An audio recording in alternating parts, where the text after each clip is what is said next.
নিজেদের জমির ক্ষেতে যখন কলা লাগানো হয় তখন কলা বাড়িতে নিয়ে এসে পাকানোর পরে আর খেতে ইচ্ছে করে না, অথচ এই ইট পাথরের শহরে এসে রাস্তার ফুটপাতে কলা দেখলে খেতে ইচ্ছে করে। তেমনি আজকে রাস্তার ফুটপাত দিয়ে আসছিলাম, দেখলাম যে সুন্দর সুন্দর কলা, তাই দেখে খুব খেতে ইচ্ছে করছিল, তাই নিয়ে আসলাম।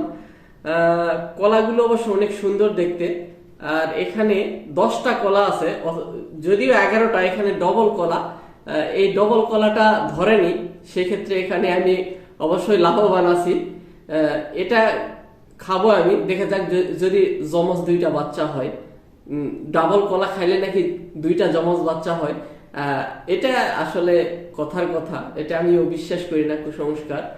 তবে আপনারা কে কে কলা খেতে পছন্দ করেন অবশ্যই কমেন্ট করে জানাবেন। কিন্তু আমার এমনিতে কলা যেটা পরিপূর্ণ পাকা সেটা খেতে ভালোই লাগে। ধন্যবাদ সবাইকে শেষ পর্যন্ত দেখার জন্য।